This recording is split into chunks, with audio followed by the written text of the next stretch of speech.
Model Investigator, Haven Investigations. Written by Lissa Kasey. Narrated by Brian Hutchison.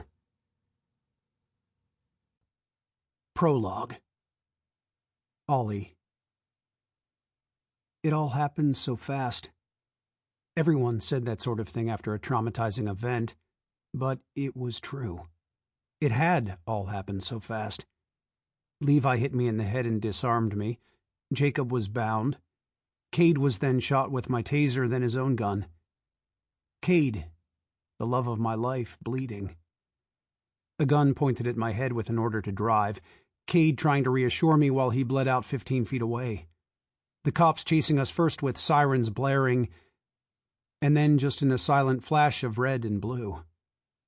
Everything else was lost in soundless bursts of memories until the blockade. A police car in the road, and Kade shouting my name as Levi came at me. I swerved and slammed on the brakes. Then we were spinning, and my already pounding head hit the steering wheel, dropping me into darkness. The steady beep of a machine woke me from the reoccurring nightmare.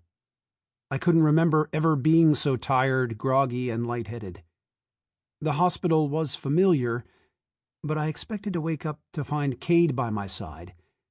Only it was Jacob, my ex-lover, a rock star and perpetual pain in my ass, not Kade, who sat dozing in the chair next to the bed.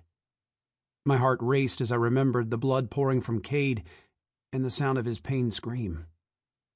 Jacob jerked awake like he'd ripped himself out of his own nightmare, maybe about the very same event. He glanced at me and sat up. His headphones were back on. Jacob's hearing had been damaged by a bomb planted in an amp before a show.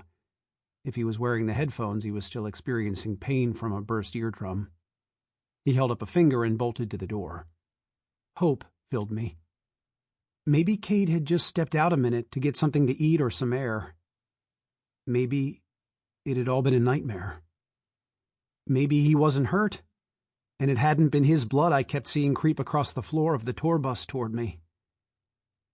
Only it was Will, San Francisco police officer, and my elder brother's best friend who appeared in the doorway a few seconds later.